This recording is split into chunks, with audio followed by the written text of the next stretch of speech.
በጠዋት ስትነሱ በመጥፎ ያፍጠረንና የሰውነት ጠረን በአይን ስር ማበጥና መጥቆር የምትቸገሩ ከሆነ ከእንቅልፋችሁ ለመነሳት የሚከብዳችሁ ከሆነ ከተነሳችሁ በኋላም ቶሎ የሚደክማችሁ ከሆነ የዛሬው ቪዲዮ ለእናንተ ነው።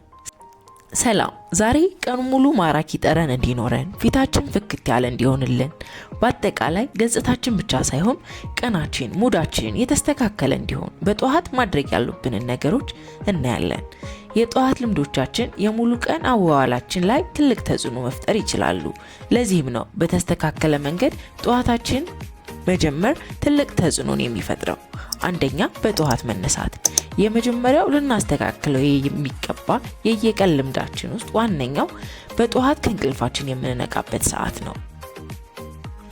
በአንድ ጊዜ የጠዋት ሰው መሆን አስቸጋሪ ቢመስለንም በየቀኑ ከ20 እስከ 30 ደቂቃ ሁልጊዜም ከምትነሱበት ሰዓት ቀድማችሁ መነሳት ትንሽ የሚመስል ቢሆንም በጊዜ ሂደት ሙሉ በሙሉ ራሳችን ላይ ለውጥን ለማየት የሚያስችለን ተግባር ነው። ያለምንም ጥድፊያና መቻኮል በተረጋጋ መንፈስ ጠዋታችን ለመጀመርም ያስችለናል።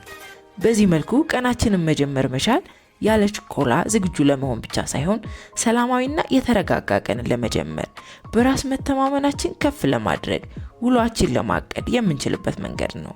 በየቀኑ ከመኝታ በፊት የማንቂያ ደወልን ወይም አላርምን ስልካችን ላይ በመሙላት ሁልጊዜ በተመሳሳይ ሰዓት መንቃት መቻል በቀላሉ የስልካችን ማንቂያ ወይም አላርማችን ለማጥፋት የማንችልበት ራቅ ያለ ቦታ ላይ ማስቀመጥና ካልጋችን ቶሎ ለመነሳት እንዲሁም ከእንቅልፍ እንደነቁ ከስልክ ጋር የሚኖር ግንኙነትን ለመቀነስም ይረዳናል። ሁለተኛ፣ ውሃን መጠጣት። ከእንቅልፋችሁ ከነቃችሁ በኋላ 1 ብርጭቆ ውሃን በቅድሚያ መጠጥ። በእንቅልፍ ባሳለፋችሁት ረጅም ሰዓት ምክንያት ያለ ውሃ ከ7 ሰዓት እስከ 8 ሰዓት ያክል የቆየውን ሰውነታችን ሃይድሬት ማድረግ ብቻ ሳይሆን ኃይልንም ለመስጠት ያስችለናል። በጠዋት ውሃ የመጠጣት ልምድ ከሌላችሁና የምትቸገሩ ከሆነ ውሃ ውስጥ ሎሚን፣ ዝኩኒን ወይም እንደ ስትሮበሪና ሚንት የመሳሰሉትን መጨመር ለውሃን ለመጠጣት ያለን ፍላጎት ለመጨመር ይረዳናል። በጠዋት ውሃ መጠጣት የሰውነት ቅርጽን፣ የምግብ አፈጫጭ ስርዓትን ወይም ሜታቦሊዝምን ለማስተካከል፣ ለቆዳ ጥራት፣ ለከንፈር ልስላሴ እንዲሁም ኃይልን ለማግኘትም ወይ ደግሞ ኢነርጂን ቡስት ለማድረግም ያስችለናል። ሶስተኛ፣ ፊትን በበረዶ መዘፍዘፍ። ለ20 ሴኮንድ ፊትን በበረዶ ውሃ ውስጥ መዘፍዘፍ ወይም በበረዶ ኪዩብ ፊታችንን ማሳጅ ማድረግ። ይህም በተመሳሳይ ቀላል የሚመስለን ነገር ቢሆንም ያለምንም ወጪ ለፊታችን ቆዳ የምናደርገው ትልቁ ቴራፒ ነው። የደም ዝውውርን በመጨመር ከእንቅልፍ በኋላ የሚፈጠር የአይን ስር ማበጥንና መጥቆርን እንዲሁም የፊትን ማበጥ ለማጥፋት ያስችለናል። በተጨማሪም ያለ ዕድሜ የሚፈጠር የቆዳ መሸብሸብን ለመከላከልና በተሎ ለመንቃትም ያስችለናል። አራተኛ፣ ፊትን መታጠብና ጥርስን መቦረሽ። ፊታችን ለቆዳችን አይነት ታስበው በሚዘጋጁ መታጠቢያዎች ወይም ሳሙናዎች መታጠብ፣ ማለስለሻዎችን እንዲሁም የፀሐይ መከላከያዎችን መጠቀም በጠዋት ለፊታችን ማድረግ ያሉብን እንክብካቤዎች መካከል ዋነኞቹ ናቸው።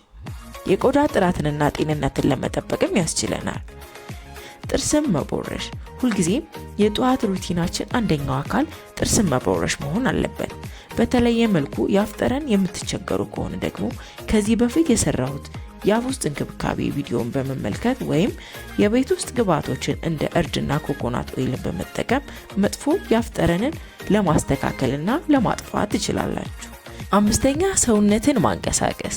የግድ በጠዋት ተነስተን ለ1 ሰዓት መሮጥ ወይም ጅም መሄድ አይጠበቅብንም። ነገር ግን ለ10 ደቂቃ ስትሬች ማድረግ፣ ቀላል የሆኑ እንቅስቃሴዎችን ማድረግ የሰውነት ጡንቻዎችንና አእምሮን ለማነቃቃትና ጥሩ ስሜት እንዲሰማን ለማድረግ ያስችለናል። ቀላል የሆኑ ካልጋችን ከወረድን በኋላ ብዙ ሰዓትን የማይፈልጉ ክፍላችን ውስጥ ልናደርጋቸው የምንችላቸው እንቅስቃሴዎችን ማዘውተር ቀናችንን፣ ሙዳችንን፣ ጤናችንን ጨምሮ የማስተካከል ትልቅ አቅም አለው። ስድስተኛ፣ የብብት ጠረን። የብብት ስር ጠረንን ለማጥፋት የግድ ውድ የሆኑ ዲዮድራንቶችን መጠቀምም አያስፈልግም። በተቃራኒው ሎሚን ከ2 በመክፈል ለ3 ደቂቃ በሎሚው ግማሽ ብብትን ማሳጅ ካደረግን በኋላ መታጠብ የብብት ስር ሽታን የሚያጠፋ ባክቴሪያዎችን ለመግደል ያስችለናል። በቀላሉም መጥፎ የብብት ስር ጠረንን ለማስወገድ ይረዳናል። በተለይም ረጅም የሆነ እንቅስቃሴን የምታደርጉ ከሆነና ከስትሬችም በኋላ የብብት ስር ጠረንና ላበት የሚያስቸግራችሁ ከሆነ ሎሚ ትክክለኛው መፍትሄ ነው።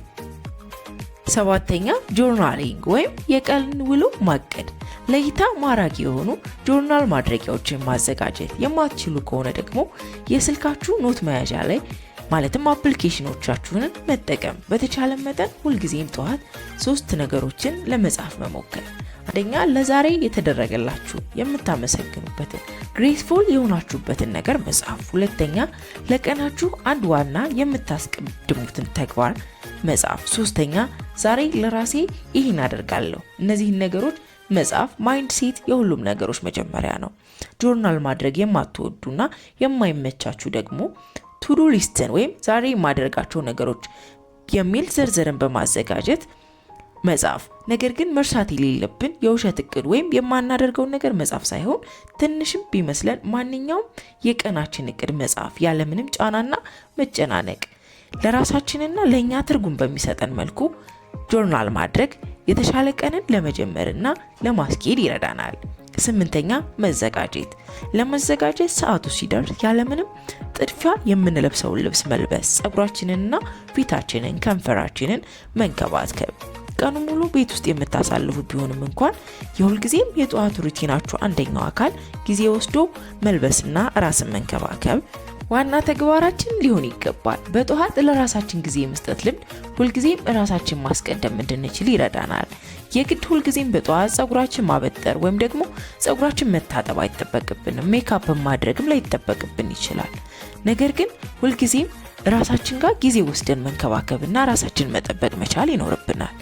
9ኛ ሰላማችንን መጠበቅ። በመጨረሻም የጠዋት ሰላማችንን መጠበቅ መቻል።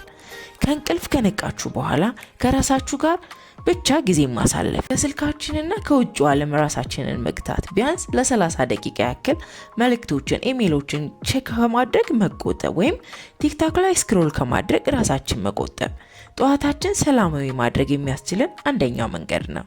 ሲሰሙ ቀላል የሚመስሉ እነዚህ ነገሮች ህይወታችን ላይ ትልቅ ለውጥን መፍጠር የሚያስችሉን ነገሮች ናቸው። በጠዋት ቀናችን የምንጀምርበት መንገድ ሙሉ ቀናችንን የምንቀርጽበት መንገድ ነው። በአንድ ጊዜ ለውጥን ለማምጣት ባንችልም እንኳን በየቀኑ እነዚህን ልምዶች መቀየርና ማስተካከል መቻል አለብን። አብራችሁኝ ስለቆያችሁ በጣም አመሰግናለሁ።